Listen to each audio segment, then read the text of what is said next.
The Inquisition is busy tonight, but you don't mind as you've already gotten the hang of the place and the job. He's a mean twink. Run the small ones are feisty. Working a bar might not be exactly rocket science, but you're proud of the job and how efficient you're at it. Also, Diego is working behind the bar again tonight. Working with him makes everything easier.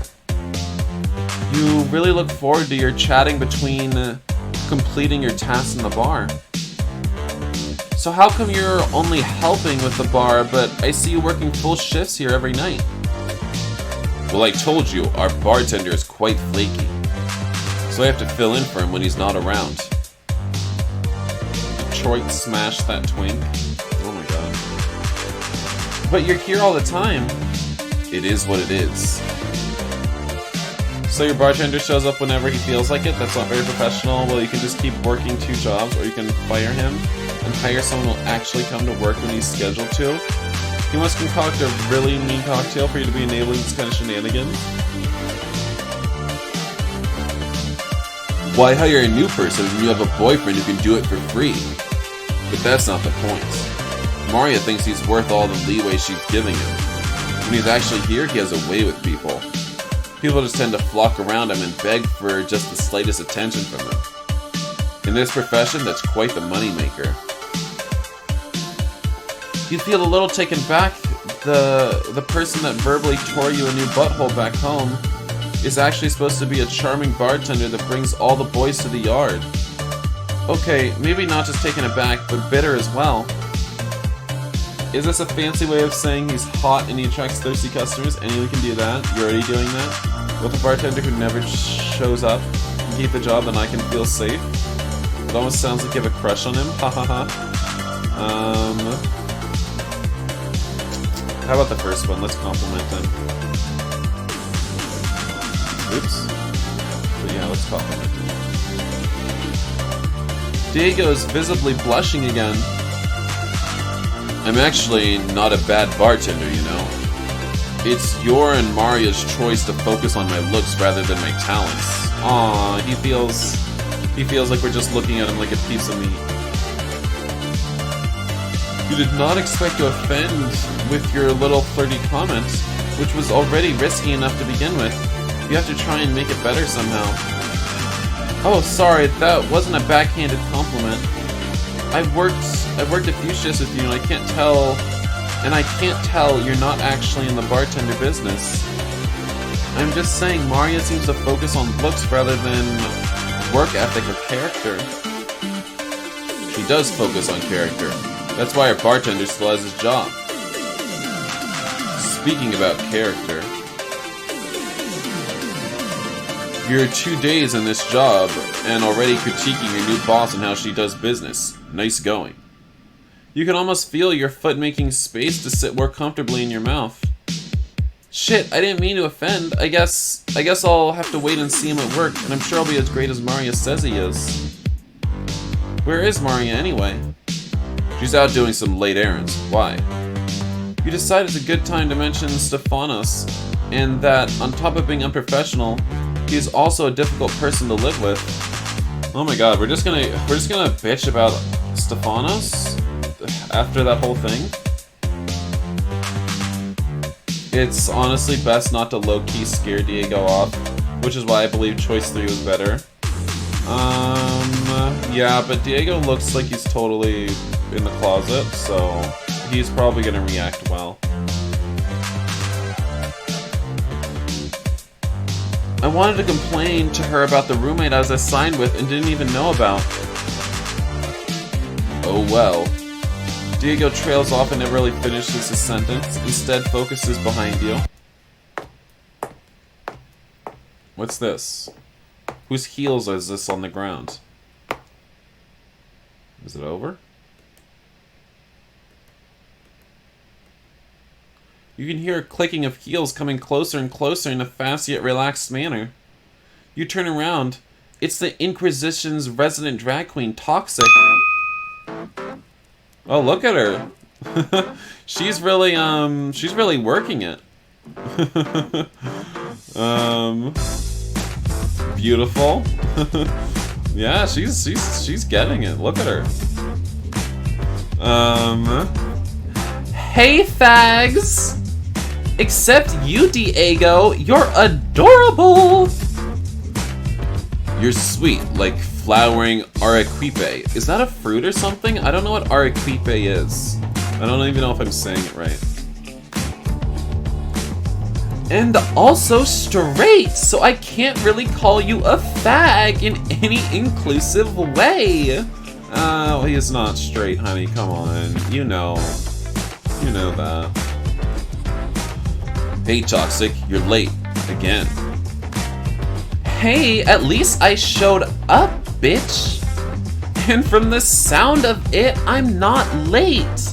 I'm right on time to eavesdrop on some fresh drama. We stan. You love her.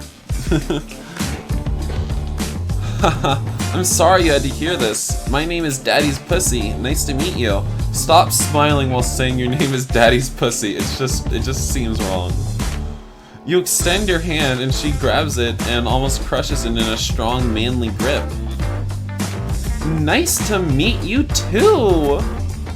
But don't try to dazzle me with pleasantries, you shady twink. Oh god, she's coming for us. When I first started drag, my drag name was Hot Gossip. I had a journalist persona. So give me the hot gossip. Do you have a roommate problem, honey? It seems that Toxic is digging for personal information. What do you say to this very trustworthy drag queen you just met? Oh my god, so many choices. Not so much a problem with the roommate himself, it's just that Mario never told me I have a roommate. Calling it a problem would be a complete understatement. The guy's a huge dick, he's kind of a douchebag, but at least he's cute, yes, but it's not serious as I made it seem. It's like, I like to exaggerate sometimes. How about the second one? Calling it a problem would be a huge understatement. The guy's a huge dick. She'd like it. Okay. Whew. But does he have a huge dick? It's a distinct possibility. What do you mean? You saw it. You saw it. Don't play coy. You gulp down hard, not wanting to let her know that you might have or might not have seen that dick already. Oh, honey, you've seen the recipients, and they were long! Okay, time for me to get ready for the show. See you later, boys. And you, new guy, I'm gonna pound you for information later. You won't get away so easily. Me. As Toxic walks away, Diego turns to you. Well, she's nice, isn't she?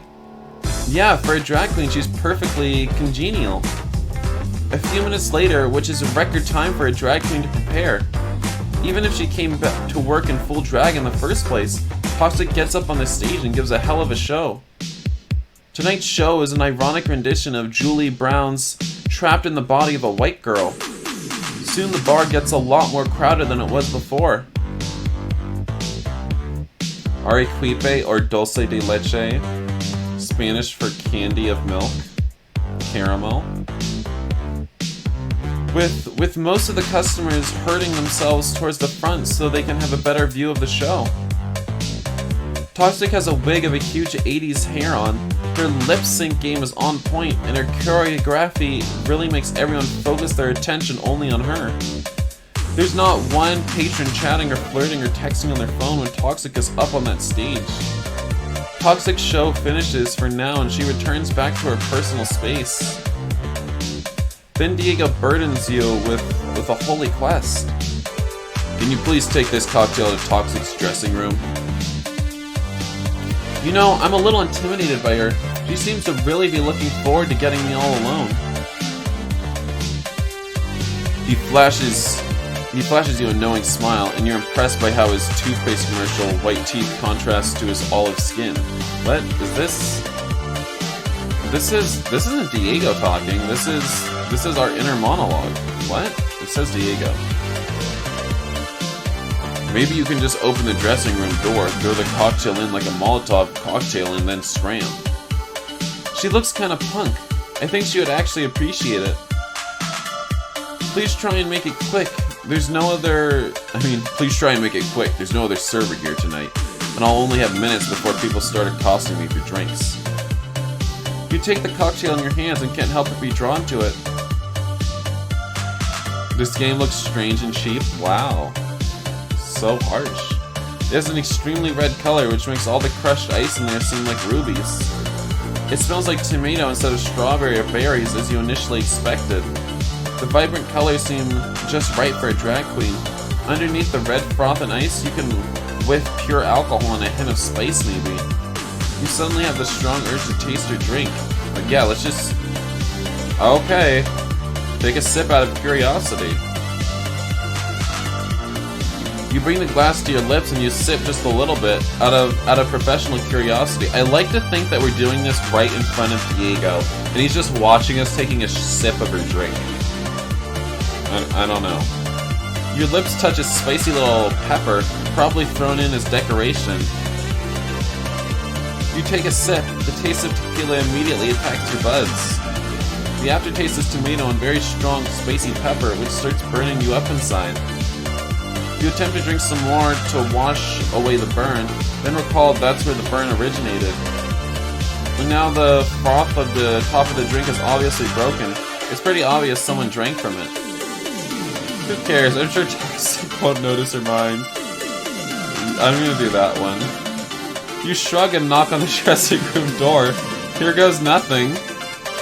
Oh god. You go ahead and knock on Toxic's door, even though even your knocking is professional. Do come in! This is the dressing room?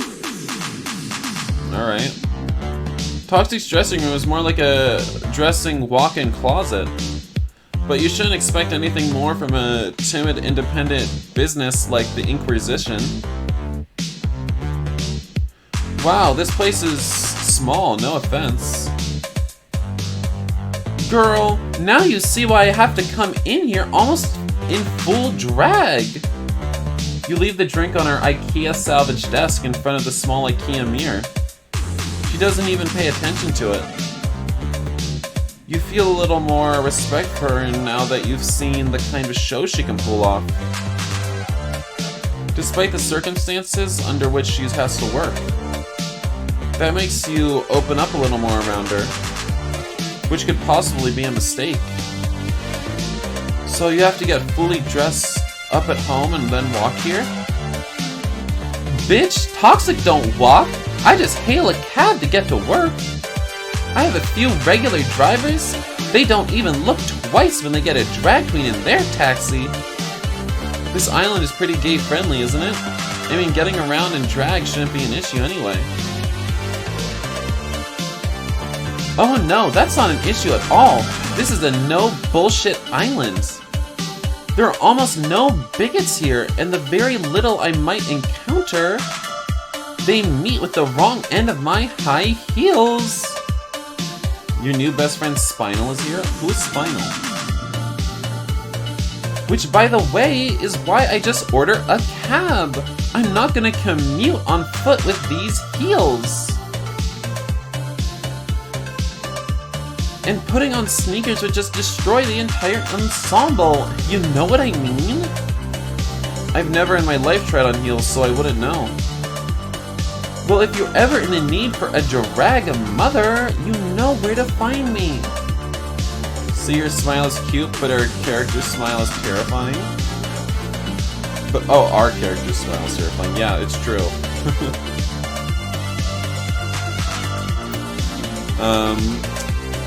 I think you can pull it off. You look good in drag. Thanks. Now get out of here. I have to get ready for my next number. You turn to go, relieved that you won't have to make Diego wait. You only make it as far as the door, however. Wait! There's something wrong with this drink. Someone has drank from it. Make for the door and scram, admit it was you, try to displace the blame. I'll just fess up. Yeah, sorry, I was just curious. I've worked in bars a lot, but I've never seen this drink before. Toxic looks you up and down, her face blank, making you unable to tell exactly how mad she is. Then she breaks into a shit-eating grin. Of course you haven't, sweetie! This is a Sangria Margarita, the special Toxic edition! Nobody else in the world is drinking this! Probably because it's low-key disgusting. Oh my god, why are we doing that? Why are we saying this? You smile, brave enough to throw shade despite the trouble you should have been in right now. There's so much hot pepper in there, your drink should come in a taco. Toxic sips half the glass in one go, unbothered. Sweetie, sometimes you have to put disgusting things in your mouth to get the job done. Well, she speaks sage wisdom, okay. You go back to Diego, who is trying to make every patron happy. You like how I say drinking, deranking? I'm so sorry if my pronunciation is not to your liking. You assist him for the rest of the night. After closing down the bar, you take the scenic route home, walking on the small paved pathways overlooking the sea. With the moon shining a blade of light on the surface of the water, you catch yourself sighing. You feel a bit reluctant going back home after work. The people in your workplace seem great so far, but the person you have to deal with back in the staff house, not so much. Your one interaction with Stefanos left a lot to be desired, but maybe you guys just got off on the wrong foot. Maybe it just takes a little extra effort from one side to mend bridges and make sure you can both live with each other. A passing thought goes through your mind. Maybe you should knock on his door and have a chat. Try to form some bonding with him. Or at least tell him that you would like to amend your first bad impression. Or whatever pacifist bullshit you come up with at the moment. It's really late at night, but he mentioned not making any sounds before early afternoon, so he's probably a night owl like you. And since he also works at the bar, he must be used to being up at that time. Bye, Kuro, your next class blocks service. Aww. Bye. By the time your trail of thoughts comes to this possible conclusion, you're back at the house. You're looking at Stefano's door. No way, I'm not mending bridges with that douchebag. He was the one being an ass. He can take the first step to apologize. Knocking on the door at this time? It's just another excuse for him to chew my head off. Maybe another time. Knock on the door. 1. Let him apologize? Yeah, probably. Fine, but one of you will have to be the bigger person eventually. Probably you. Who is that person talking to us? Is the pink not our inner narration? You actively shrug, then go to your bedroom and proceed to undress. Your bed envelops like a forgiving lover, and soon you drift asleep. You're betting he's the drag queen? You wake up to the smell of wet, salty nuts. You suddenly get deja vu that time you got drunk and passed out on a bar stool. Your face in a bowl of stale nuts with sprinkled alcohol on them. You run out in the kitchen, and as soon as you open the door, you're hit with a fat cloud of mustiness. Waiting for a moment so that your eyes and nostrils can clear from the salty smell. You make out a nude guy in the kitchen stirring a big pot on your stove. As the water in your eyes subside, you realize the nude guy is not Stefanos this time. Realizing that you're also in your underwear, you put the kitchen basin between you and the strange guy. You're not sure if it's the musky smell of this sudden intrusion in your personal space, but you feel slightly dizzy. Ew. I don't like this. I don't like this.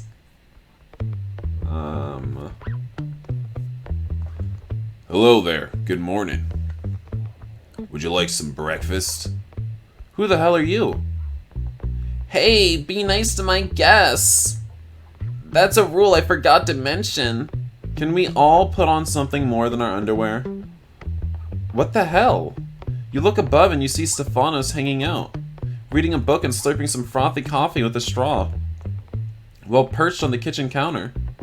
He's in his undies again, and half his ass is touching the place where you cut up your food.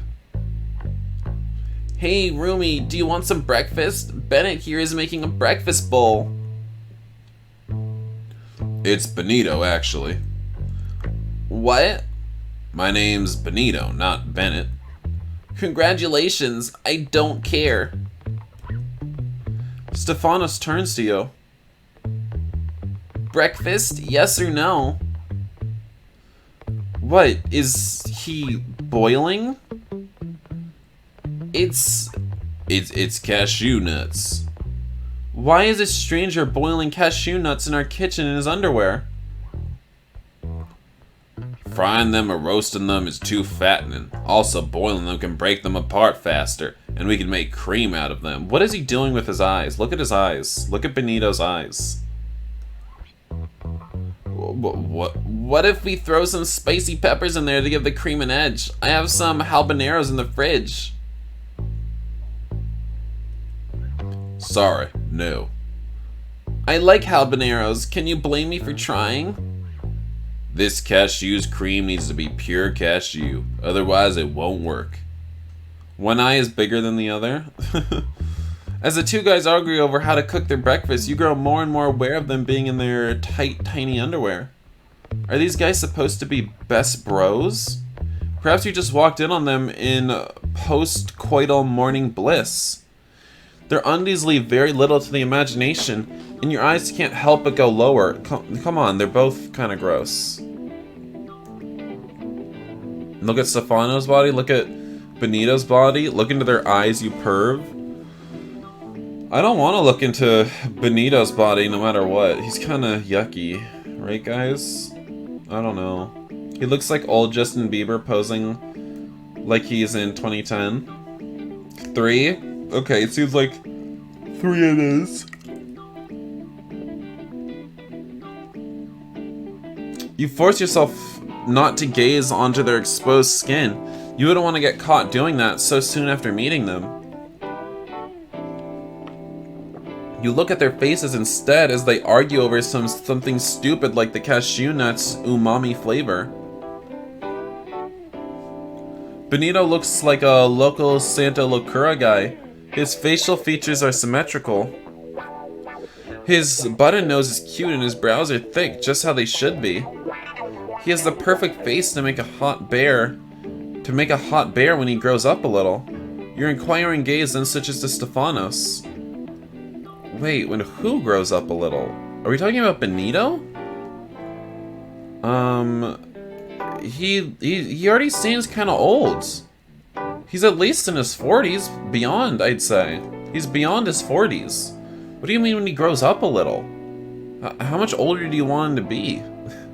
Your inquiring gaze and switches to Stefanos. You know his name is Greek, but his features are not typically Mediterranean. His skin is light. His facial features are almost delicate, like a romantic lead in a Victorian novel.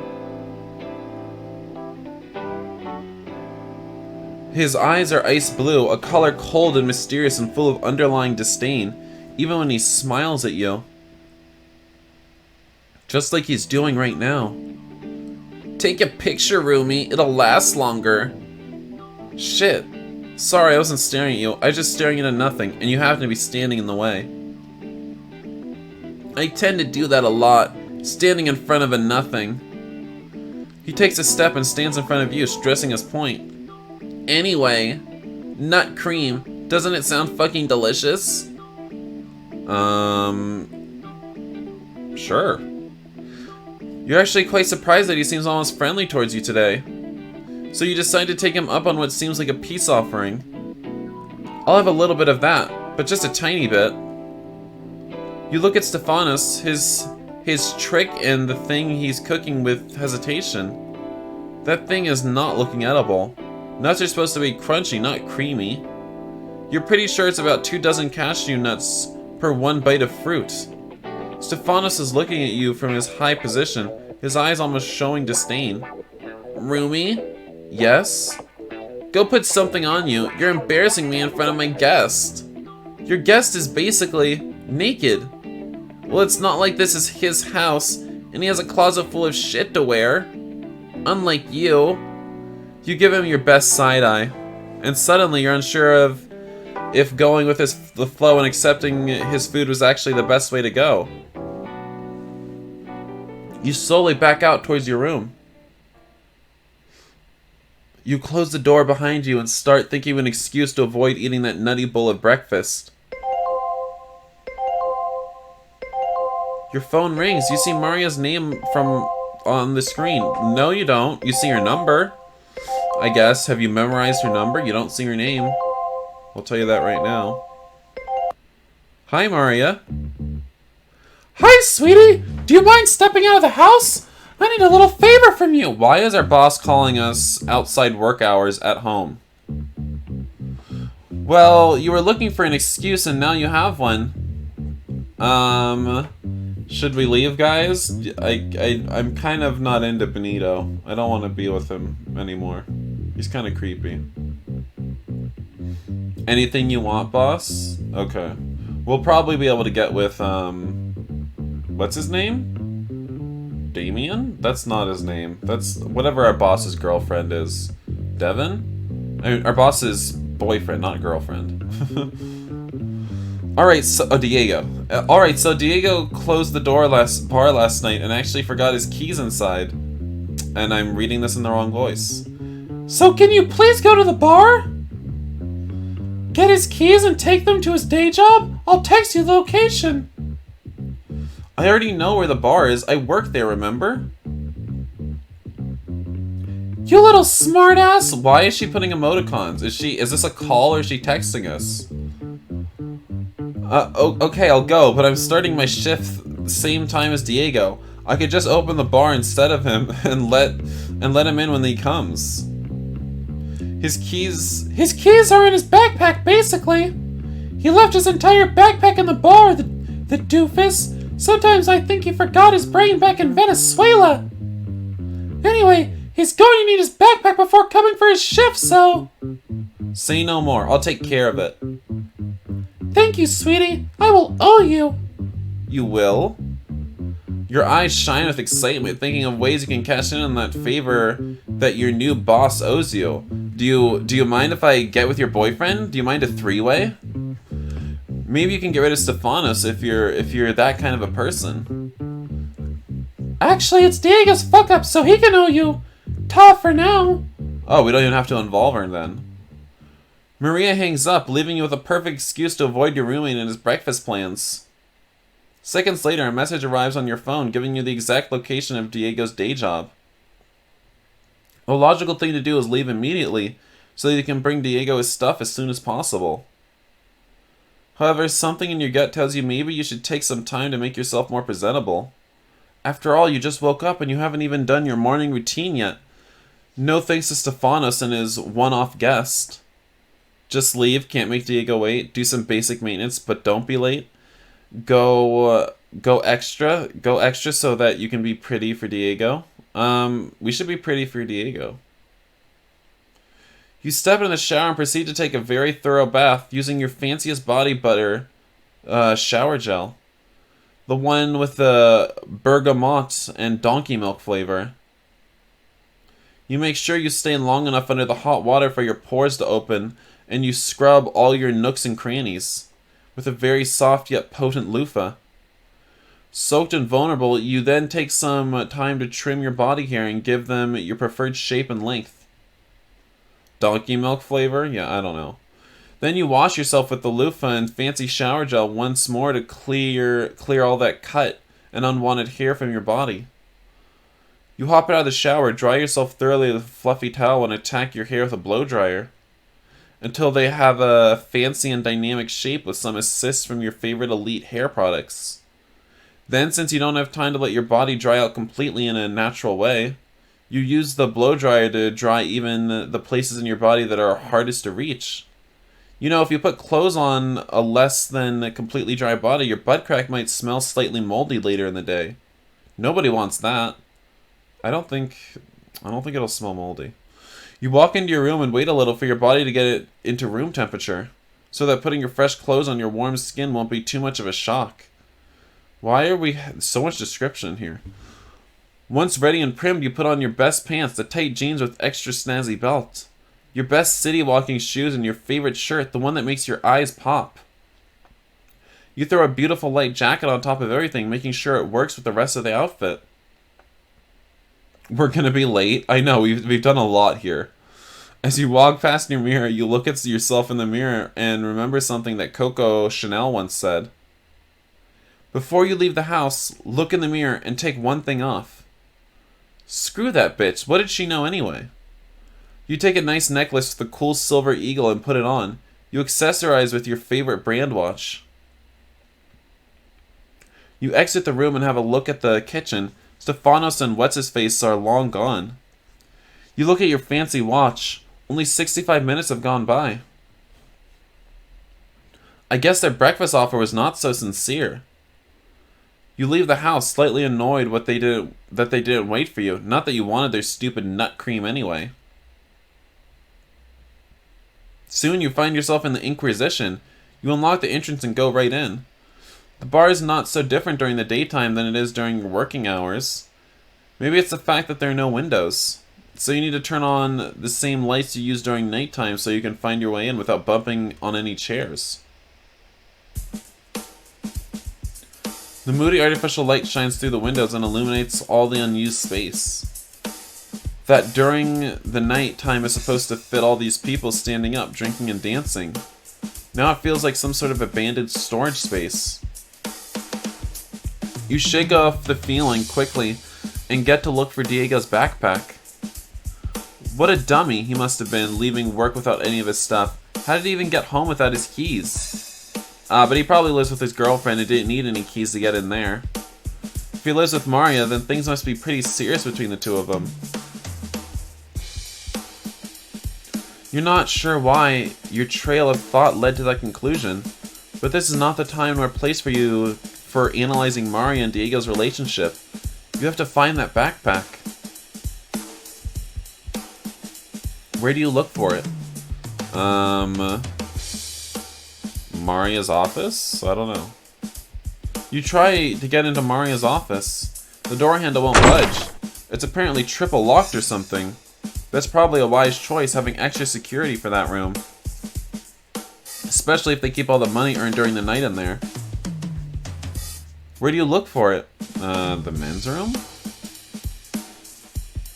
You get a strange urge to look for the backpack in the men's room. Not sure why Diego would have his stuff in there. Maybe he left it in there after like sucking a guy off in the glory hole? I don't know. The bathroom is laced with a faint smell of urine. Whoever is cleaning this place is probably not doing their job right. You secretly hope there's a cleaning lady or something, and it's not supposed to be part of your duties. So you won't mention anything to Maria. You might end up having to do it as an extra chore. Alright, fine, behind the bar. This makes sense. Diego works behind the bar, so he should be keeping his personal belongings close to him. Although they would kinda be out in the open in front of all these strangers. Lo and behold, his backpack is right there on the floor, on the very end of the bar. Next to the cupboard with the tiki cocktail cups. You pick up the backpack and it feels kinda heavy in your otherwise toned and capable arms. You can't help but wonder what kind of stuff Diego has in there, and why he would need it urgently, when his very own keys were not such an urgent matter. Do you open the backpack and take a peek? Is it filled with dildos? Fuck yeah. Who cares about people's personal privacy? You pull the zipper on the backpack very carefully. Murphy's Law dictates that you break the zipper and everyone will know you tried to pry, and you can't have that, can you? However, you can't safely and stealthily open the zipper while holding the bag because it's stretched out. In order to make the zipper relax, you plop the backpack on the bar. Shaking the backpack probably triggered something or someone because a diabolical voice breaks out from inside Diego's pack. What? Do that again and I will cut you. What the fuck? You call out to whoever's inside the backpack. Is someone in there? Nobody answers. You feel weird and freaked out and a little lousy for trying to peek in a backpack that does not belong to you. You decide to ignore what just happened and just take the cursed backpack to its owner without trying to mess with it further. You You wear the backpack around your shoulders and secure it on your back. Then you make your way out of your working space. It won't be long before you'll have to return to the bar, so there's no time to waste. What just happened? Soon after. On your short walk from the bar to Diego's day job, you start to look around and appreciate your new home. The island is typically Caribbean. Oops. It's typically Caribbean with palm trees and avocado trees strewn on the sides of your pathway.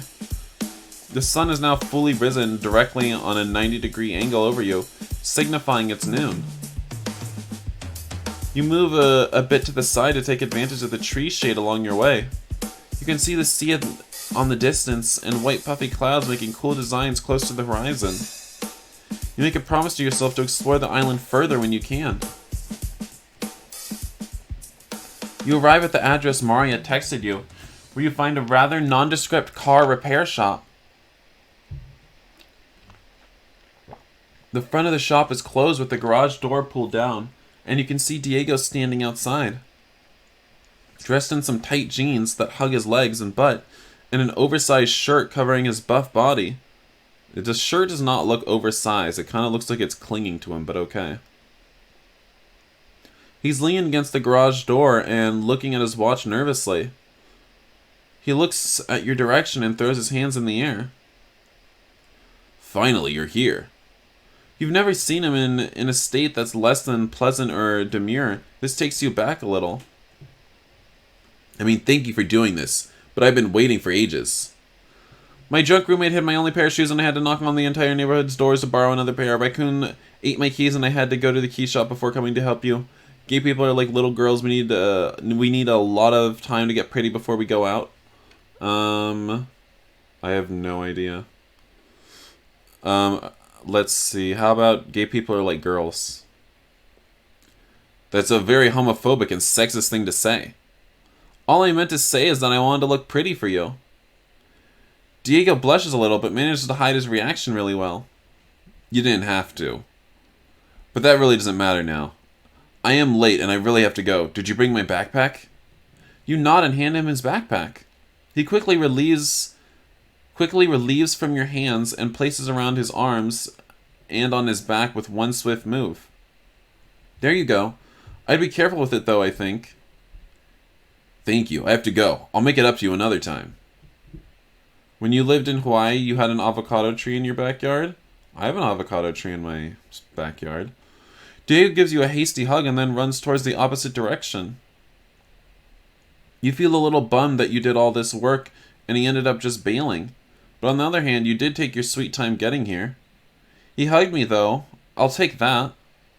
No, we're so desperate. Oh look, it's the end of the demo.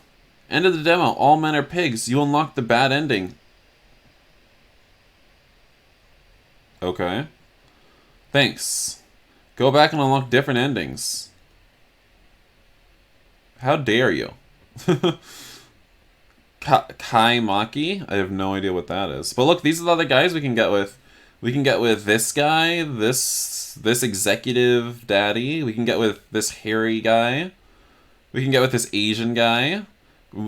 And yeah, so there's a few guys we haven't seen. Yeah, I'm really offended that they just told us, though, you got the bad ending. That's kind of, it's a little bit, I don't know. If you like the demo, please support the project on Kickstarter. Here's the Kickstarter. Here you can see more of the project. Also follow Twitter for updates, blah, blah, blah. Oh, wait, what did it say? I can get 2 different endings? It looks like I can get 2 different endings and an epilogue or something.